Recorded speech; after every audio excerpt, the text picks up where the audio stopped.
This episode of From Angel to Exit is brought to you by the CEO's Right Hand. The CEO's Right Hand provides customized outsourced finance, accounting, and human resource services tailored to small and medium-sized businesses. Their services include fractional CFO, HR support, capital raising, and financial infrastructure development. They emphasize personalized engagements and expert support to drive growth and operational efficiencies. If you want to find out more, visit theceosrighthand.co. Now, let's get on with our episode. Are you serious about planning a successful business exit? From Angel to Exit is your go-to resource. Subscribe to our newsletter at eckfeldt.com/podcast for even more valuable insights. And to get personalized guidance, take our free exit readiness assessment. It's just 24 questions, and it will give you a clear picture of your exit readiness. Find the assessment at eckfeldt.com/exit. Submit your results, and we'll schedule a free follow-up call to discuss your specific situation and the best way to maximize your valuation and ensure a successful transaction. Now, back to the episode. Welcome, everyone. This is From Angel to Exit. I'm Bruce Eckfeldt. I'm your host. Our guest today is Shreesha Ramdas. We're going to talk to him about his experience. He's had several experiences. I'm excited for this. A lot of interesting kind of insights that some of our prep calls and stuff. I was like, we're probably going to need 6 episodes to cover everything, but we're going to try to cover as much as we can today.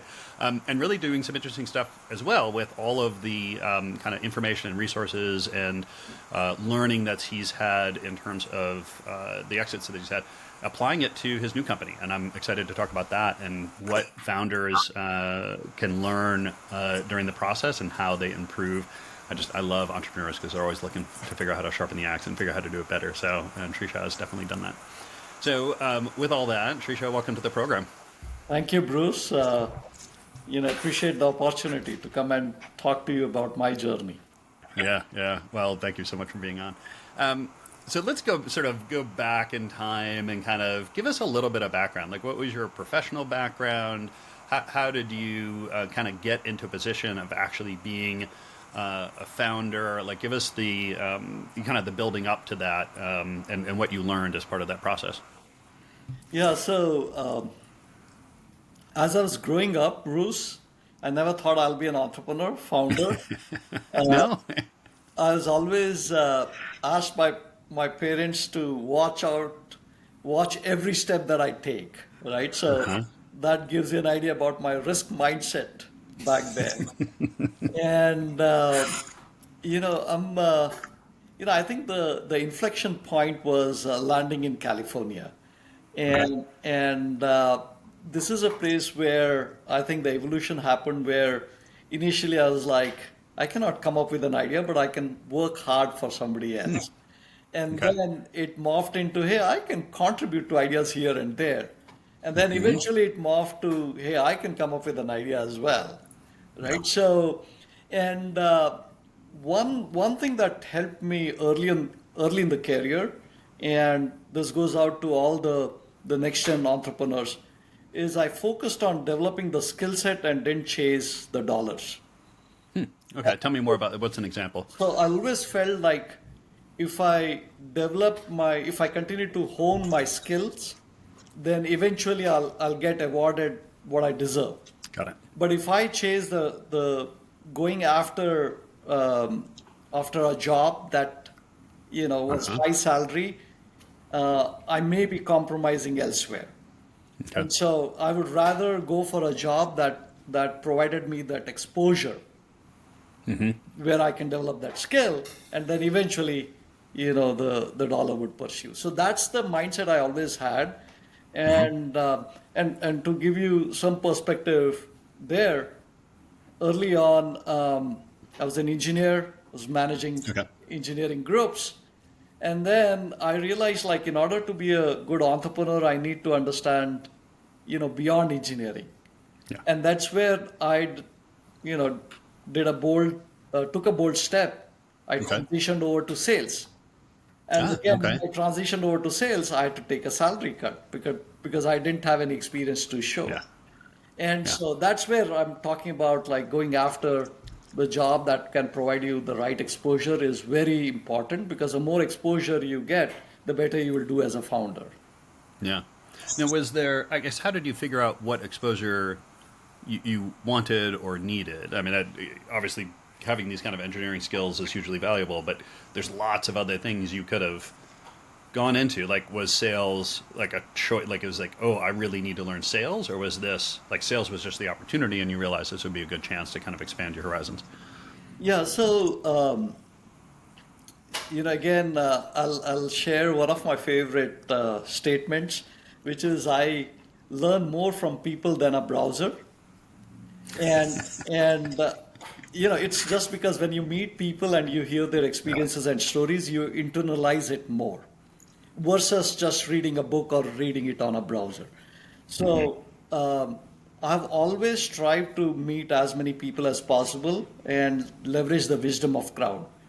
And so early on, I met, once this thing dawned on me that I can come up with an idea. I was like, how do I ensure that I can take this idea to success? And so I set up a lot of coffee meeting with startup founders to understand what they have learned. And one thing I realized is having an all-round experience goes a long way. Yeah. If you look at founders or CEOs of the company, early on, a lot of the sales people used to be, people from the sales function used to be the CEOs of the company. It's changing a little bit now. A lot more product guys are becoming the CEOs. Yeah. And I looked at those stats and I realized that I'm good in building stuff, good in engineering, doing engineering things, but I need to understand sales. I need to understand marketing, and that's what that's what basically resulted in me chasing a sales opportunity. Yeah. Yeah. And so tell us, you mentioned at some point you realized, hey, I can come up with an idea, right? Like this is certainly possible. How did you go from kind of the realization that you could come up with an idea to actually developing the idea? Like what was that gap like? Yeah. So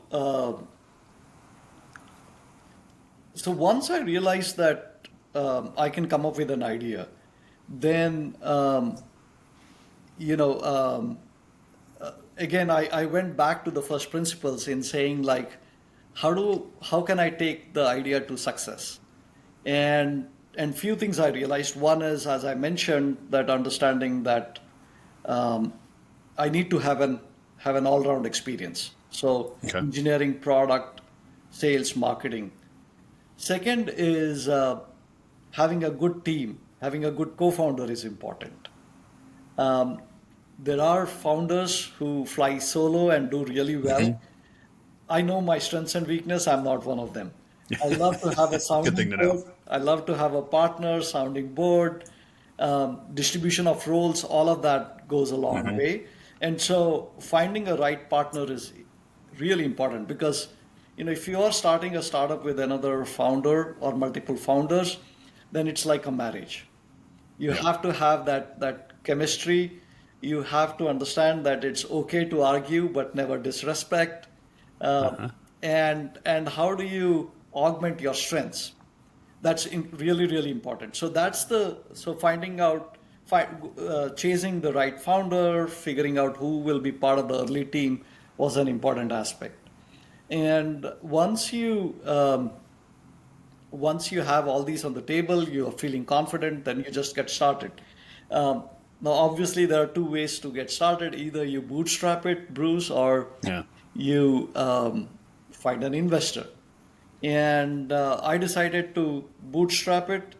And what we did was we leveraged a little bit of services background that we had to generate some revenues so that we could sustain for a long time. And then, when you start, the initial journey is about finding out product market fit.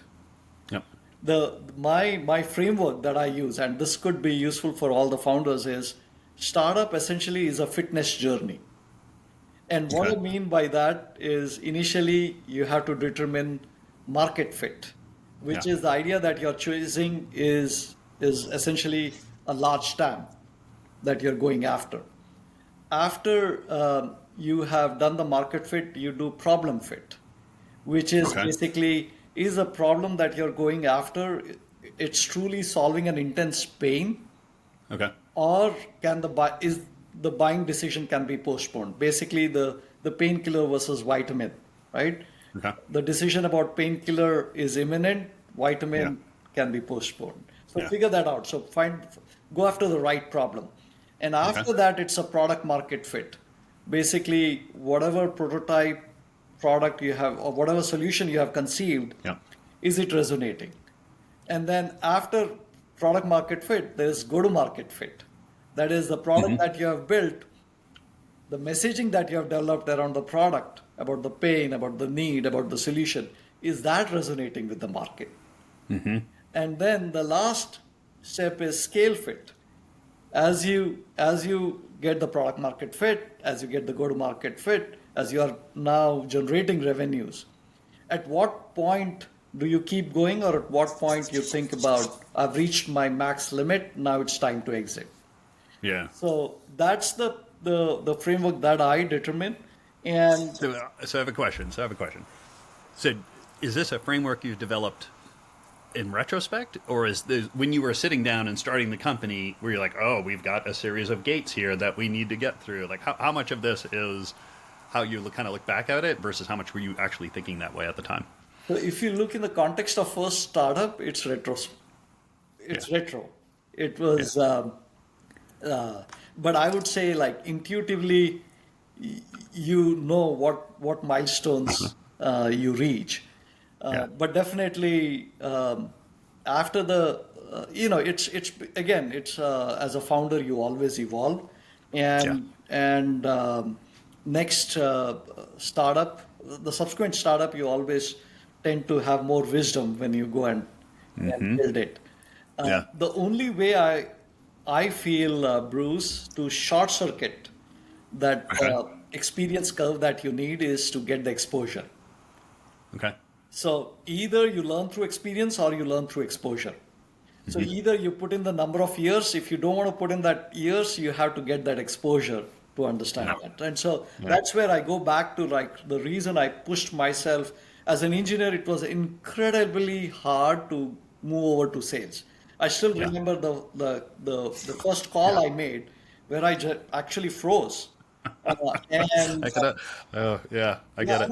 I was actually wishing that it hits a voicemail. It didn't. The person actually picked the call, and I still remember that name of the person who picked that call, and it was incredibly tough. But it was important that I get that exposure. I understand what dialing means, because as engineers, we always used to curse the sales guys.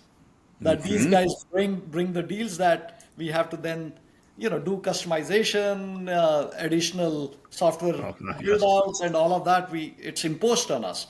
But when I moved over to the sales, that's when I learned how hard, how tough is a sales world. First of all, you're hearing no more than you hear yes, and it always brings you down. So you have to figure out a way to motivate yourself.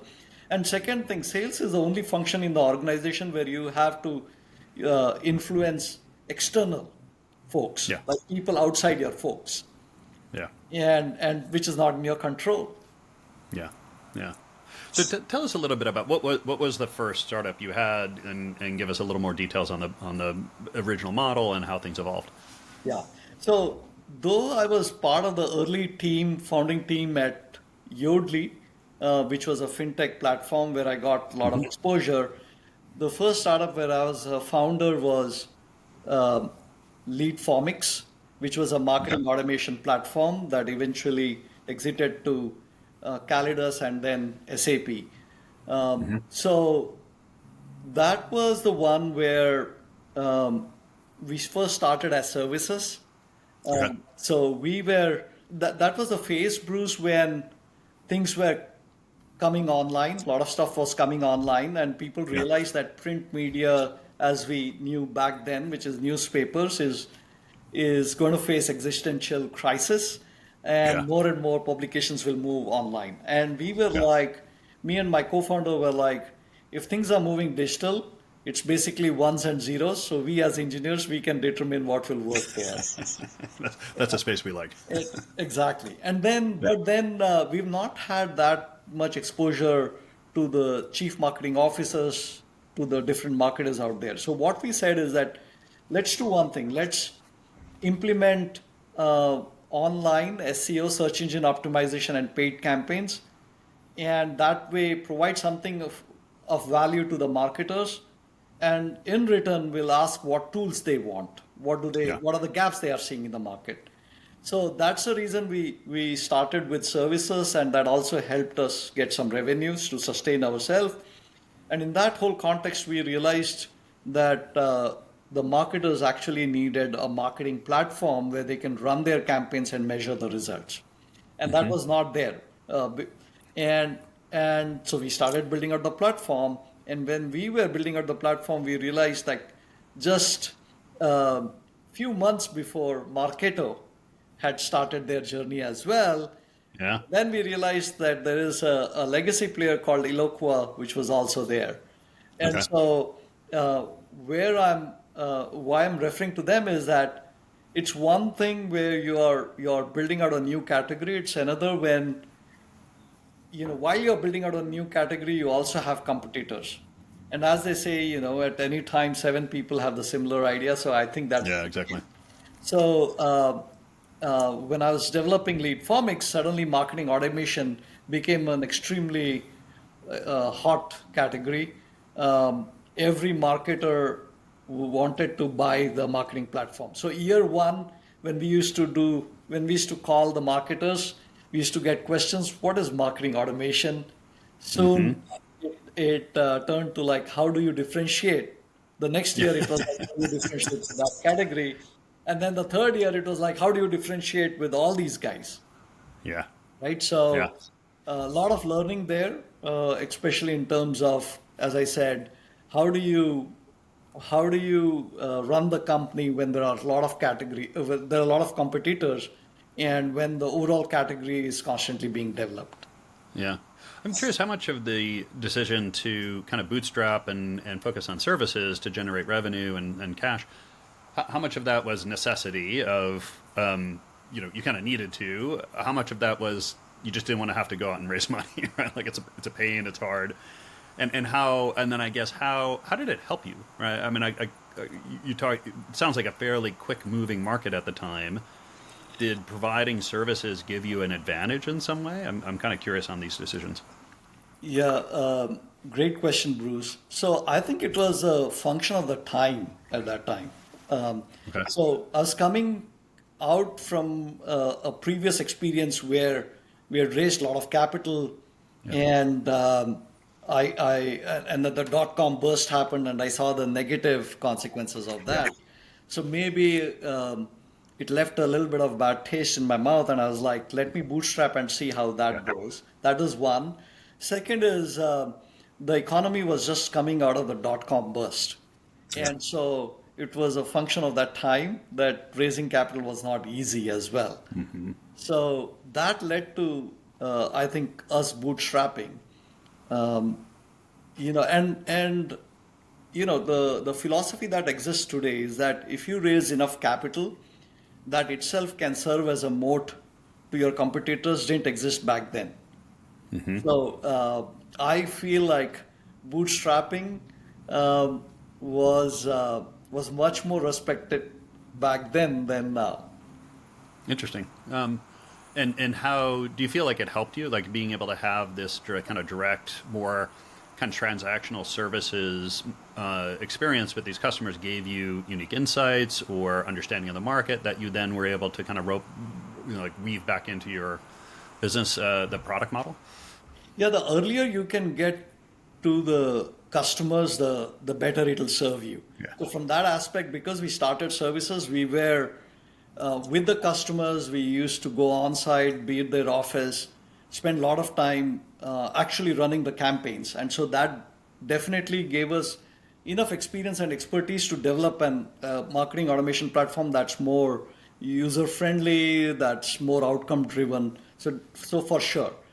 But remember, Bruce, that it does come at a cost. The cost is time. Right? So you are going to take much more time than you would otherwise to develop the product and then actually to generating revenue from your customer base. Yeah.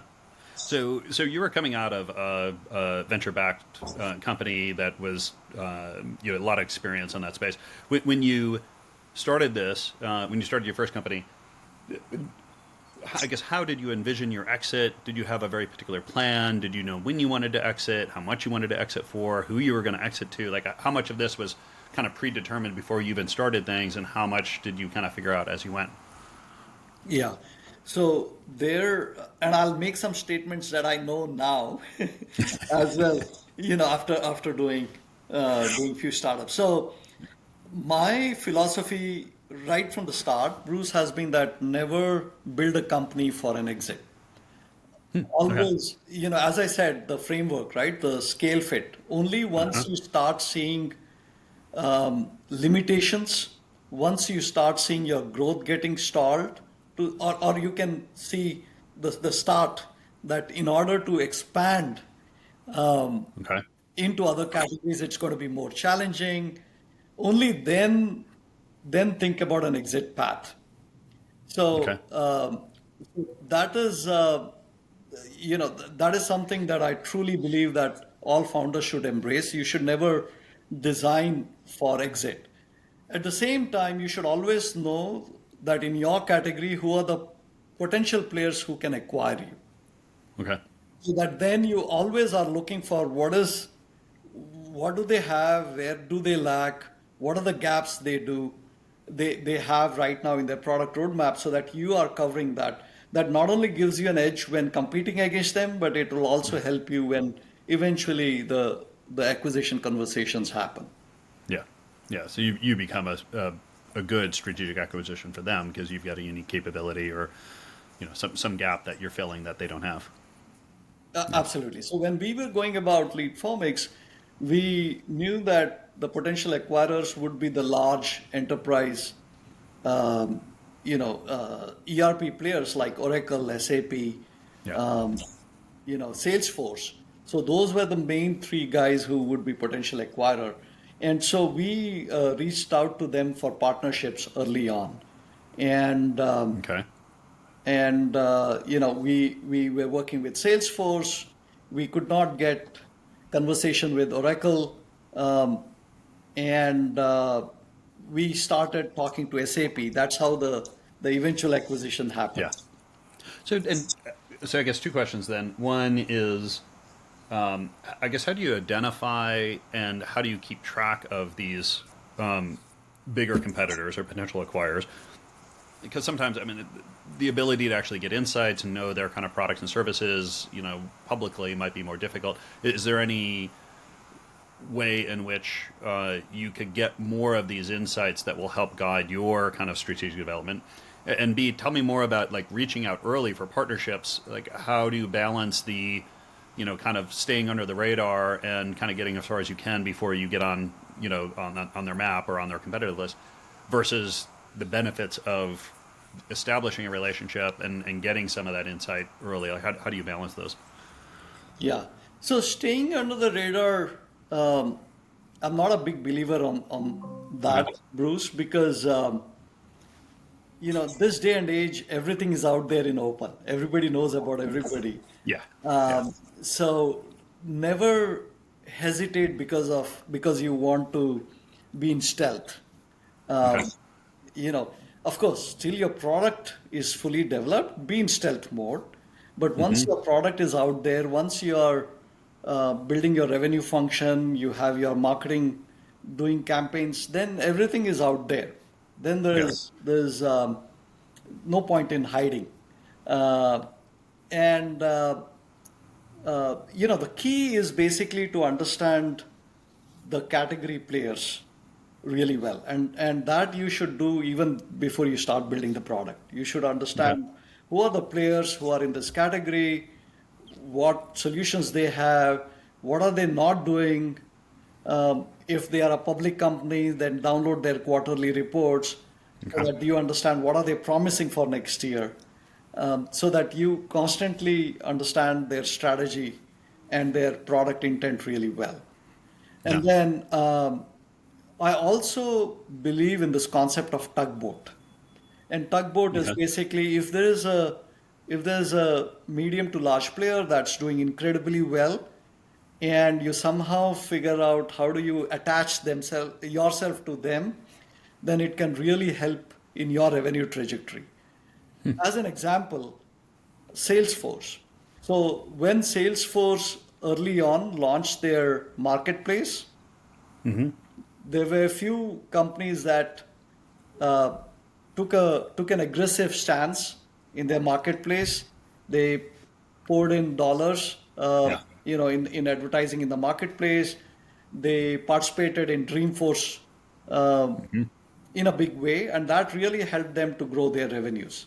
So there's a company like Aptus, for example, which did CPQ, that were there on the Salesforce marketplace early on, and they invested, their marketing budget, I remember, used to be over 5 million just on Dreamforce, right? So they would take on a cafe near to the Dreamforce. They were, along with being the top sponsors, they would then have their own big event, and that really helped take their revenue upwards. So figuring out how do you reach out to players and how do you structure the early relationship. And to structure the early relationship, it's very, very important that you show them the value that you bring to the table. And that value could be innovation, that value could be a new solution, that value could be expertise on top of their platform. So something that they don't have, and show them that their win rate will go up because your product gets attached to their platform. If you're able to establish that, then that's how you develop the relationship, and eventually it gets to M&A. Yeah. So when did you realize in your first startup here that you were either ready for, or it was time to exit, or a real exit started to be on the horizon? Like what was what transpired? Like what did you learn, or what happened to get you into that mode? Yeah. So when as I mentioned, we were competing with Marketo at that time, and Marketo had raised a lot of capital, and so then we were thinking either we have to respond in a similar way by raising a lot of capital, or attach ourselves to a larger player. Yeah. And that's when we reached out to, as I mentioned, to the three players: SAP, Oracle, and Salesforce. We didn't get much love from Salesforce because they were doing a lot of joint campaigns with Marketo. Yeah. Oracle was taking a lot of time. Surprisingly, SAP at that time were thinking about their online strategy given the market pull that Salesforce had witnessed. Yeah. And so they had brought in experienced people at the leadership level, and mandated that they do incredibly well on the online cloud version of their product. Yeah. And this leader was looking for innovative solutions to bring home. And that's why in almost the second meeting, the leader expressed his desire to work closely with our platform. And for a small company, SAP expressing some sort of interest is a big thing. And we didn't have much experience before that. And so we were incredibly excited about potentially SAP acquiring us. Yeah. And that's how the conversations started, Bruce. But we didn't know that SAP is again a big giant, and they take time to do everything. Yeah. And so it took multiple world-off trips for me to understand the culture and how much time it'll take for acquisition to happen. And that brought home a realization which is really, really important for all the founders, which is when an acquisition offer comes, the founders get really excited, as I mentioned. Yeah. And then they go all in on the acquisition. And the revenue then falls. And a lot of the acquisitions don't happen. There's a higher percentage that the stats tell us that acquisition does not happen. And so the acquisition does not happen, your revenue has plummeted, and it's in a bad situation to be in. So one thing, after a couple of trips to Waldorf, we realized this. And so we were 3 co-founders back then, so we decided that only one co-founder will dedicate the time to go after the acquisition, whereas the other 2 founders will focus on the product development and revenue. Yeah. No, classic scenario. And either, it falls apart, or you're getting these big haircuts, right? And the deal that you thought was amazing in the beginning all of a sudden becomes half of what you end up, signing on. What, you mentioned earlier, like you just added, you noticed the shift in the market and Marketo making their moves, and you needed to start thinking about acquisitions. And you said, we started to reach out to these people. How did you actually reach out? Like, how does this process work when you identify, like, hey, I've got, there's clearly, a half a dozen big players in this market that could be acquirers. Like, what is the process? Because it's both, actually establishing the connection or establishing the communication, but also you don't want to tip your hand too much. Like, how did you kind of navigate how do you actually make the connections and navigate a little bit of the information and exposure that would come? Yeah. So, Bruce, I already explained about the LeadFormix scenario. I'll bring this home with my next company, which go ahead. was StrikeDeck, which was doing customer success automation. And again, I was thinking about the tugboat. I was thinking about the distribution, and I never had an acquisition in mind, but was all about how do we take the revenue forward. And so I remember I reached out to, and so at StrikeDeck I was competing against Gainsight, which similar to Marketo was a well-capitalized startup. And the players that I reached out to at that time was Segment, and then Pendo and Medallia. And they were from the perspective of channel partnership. And the way I was thinking was Segment does segmentation, and they are looking at various tools that can push data to their data warehouse and can pull in and generate value on top of their data, on the aggregated data. So, and Segment was just thinking about marketplace. And so from the timing perspective, I thought this is the right time to reach out to Segment. And the conversation should be about the marketplace that they are going to launch and how we can be the first few players to launch in their marketplace. And that's of high interest. So it's about reaching out to people and figuring out what's their top interest and how to align with it.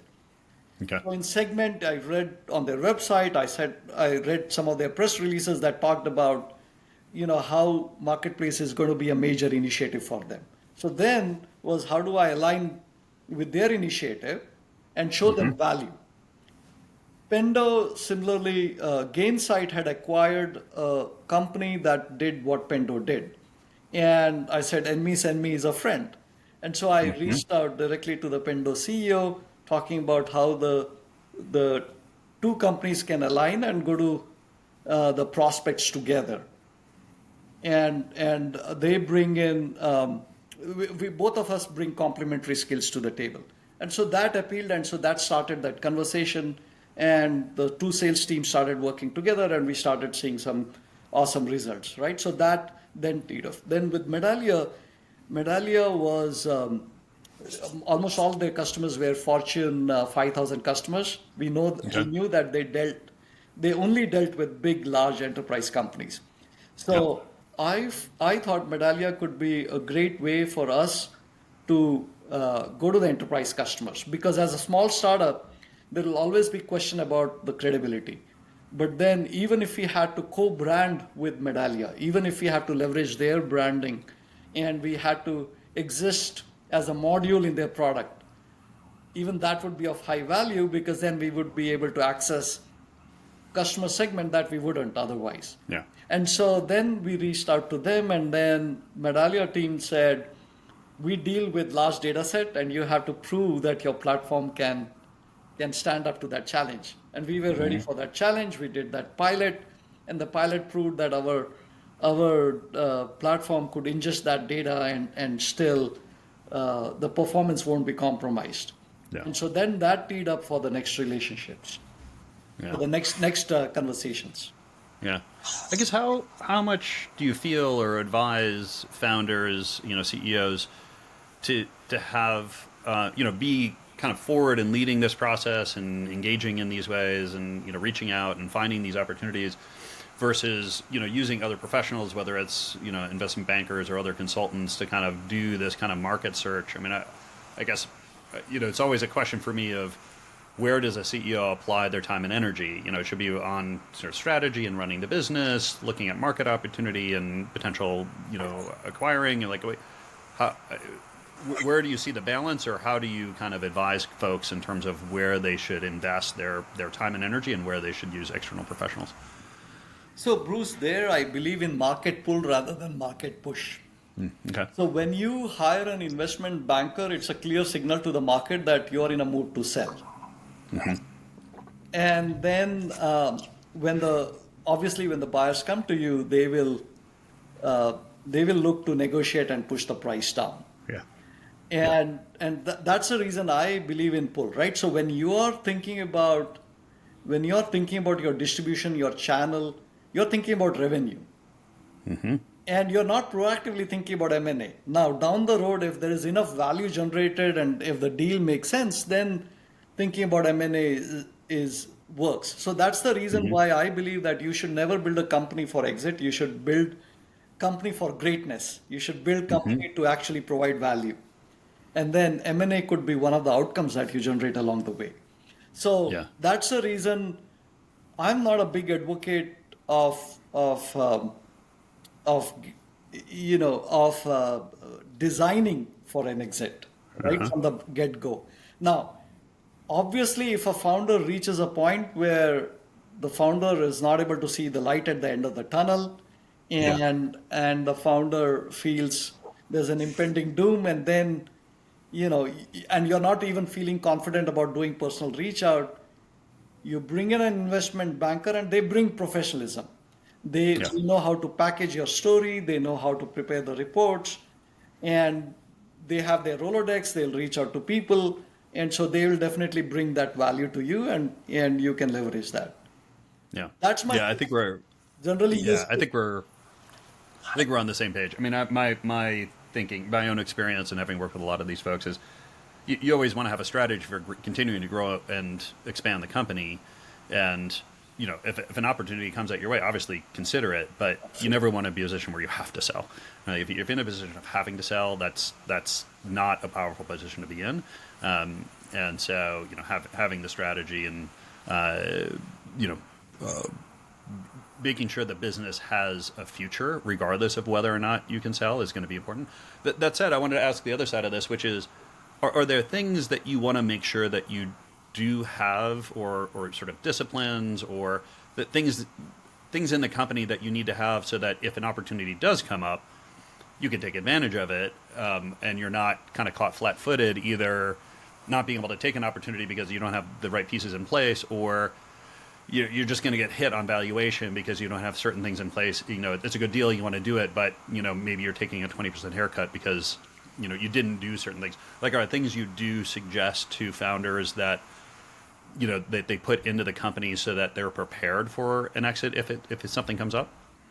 I'm so glad that you asked this question, Bruce, because this is where, as you know, I've been an investor, I've been an advisor, and I have my portfolio of startups, and I see a lot of startups not doing this right.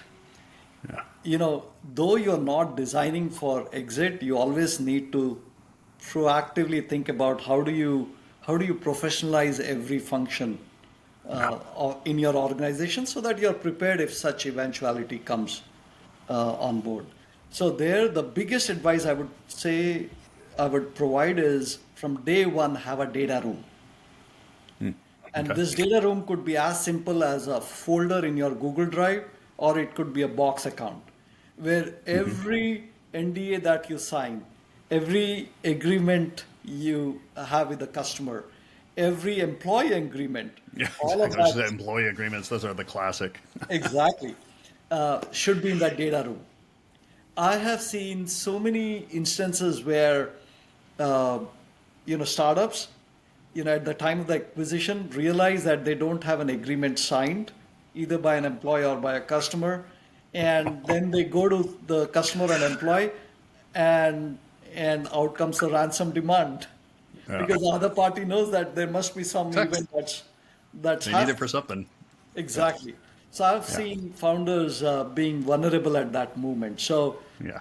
why go there? So have a data room, have the discipline to just, as soon as an agreement comes, you're uploading in that folder so that it's always there.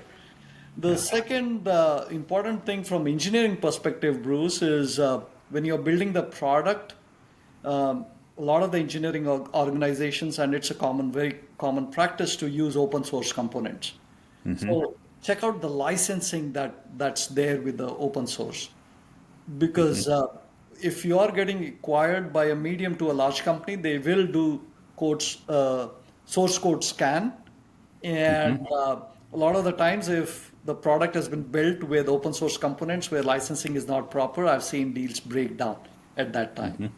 So that's the other thing.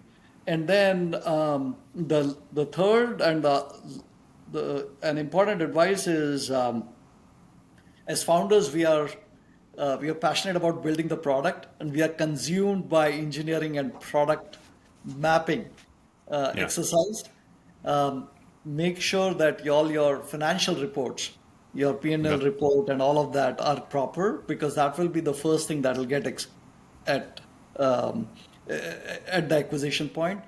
And if you have time, also keep a spreadsheet where you're extrapolating stuff, which is down the road, like 1 year down the road, where will you be, right? What are the projections?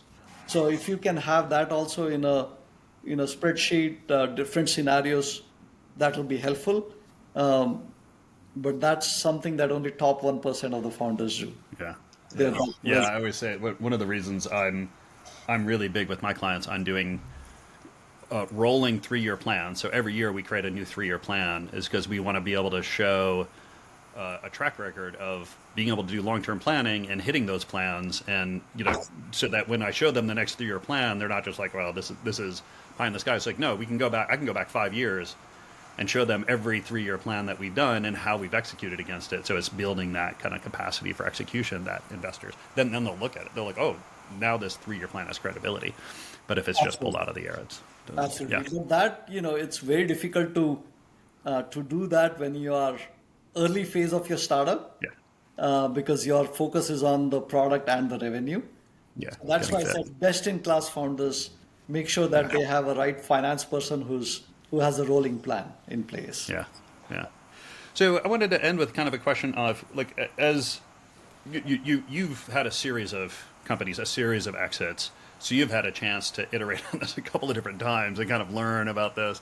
Like, what are the big learnings that you've applied to your most recent venture? And, what are some of the insights and takeaways in terms of having done this a couple of times, and in terms of now, how are you approaching this, and what is your kind of best approach to getting a company up and running and getting traction, getting revenue? Like, what have you learned?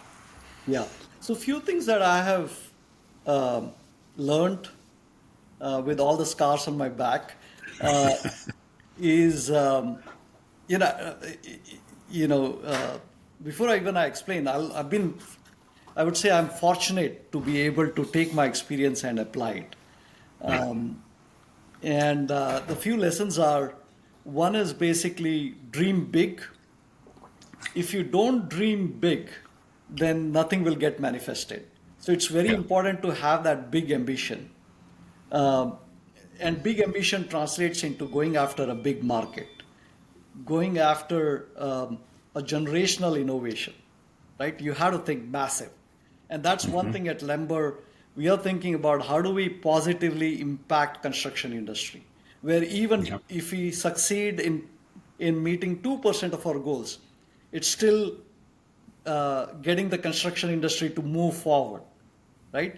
And that's basically the workforce crisis that construction industry is in. The younger talent is not coming into the construction industry. There's disproportionate number of senior people in the industry.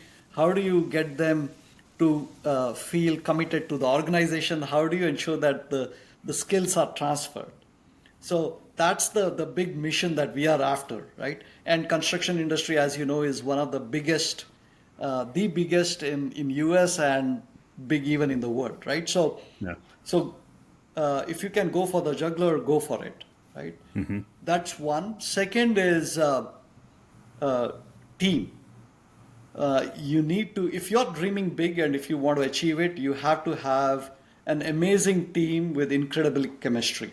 And so what I did while I was doing my last startup and while I was at Medallia, I had my notebook open, and any incredible performer, and it could be any function, it could be sales operations, it could be event management, it could be engineering, it could be product. I used to write down their names on my notebook.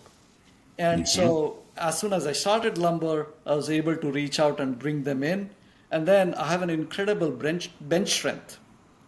Like as I keep raising newer rounds, I'll keep bringing in, people who are not only incredible in what they do, but also cultural fit.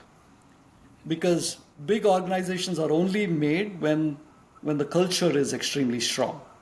Yeah. And Bruce, for example, at Lumber, our culture is defined in just 3 alphabets, EOE. The first alphabet, E, stands for energy. Bring in the positive optimism to the table, can-do attitude, and go at it at an aggressive pace.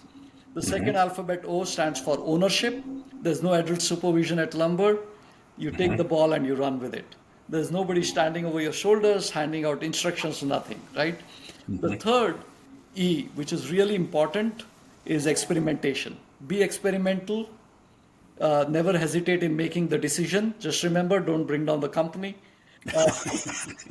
So make decisions and let then the data guide you. So defining that culture right at the start helps us as we recruit new talent. It's also motivating for existing employees. So I would say the third important thing is defining the culture upfront.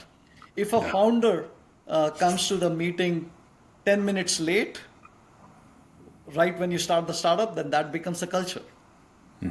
Right? Then everybody says it's okay, it's kosher to come 10 minutes late, and that then spreads. So you have to define the culture, and you have to then practice what you preach. Then the other few things is that has been really helpful at Lumber is generally when you do a startup, you do things sequentially. You first think about the solution, you put out the product specs, then the engineering team builds a product, then you think about the go-to-market and so on. At Lumber, one thing that I have done is I started thinking about go-to-market motion as we were building products. So we had our salespeople, the first sales hire was done when I was doing my first engineering hire. Yeah. And that allowed us to go beyond our networks in signing up design customers, pilot customers, very early on. And those inputs has what helped us to create a world-class platform. Yeah. And so I would say that starting multiple functions early in the game helps you accelerate, helps you build a velocity that's faster and better than any other startups. So those are the key things that I've done at Lumber, and that's the reason why we are seeing the success we are seeing. Yeah, I'm excited. I know you mentioned you've got some great traction. You're seeing things move quickly. I'm excited to kind of hear how things play out and have you back on once you've exited the next one, and we can talk a little bit more. But Shreesha, this has been a pleasure. Thank you so much for taking the time today. If people want to find out more about you, more about your background, more about what you're doing today with Lumber, what's the best way to get that information? That would be my LinkedIn. And my handle is just my first name, last name together, Shreesha Ramdas. And that would be the best way to get connected and keeping in touch what we are doing. Excellent. I'll make sure that's in the show notes so people can get that. Thank you so much for taking the time today. It's been an absolute pleasure. Yeah, thank you for inviting me to this podcast, Bruce.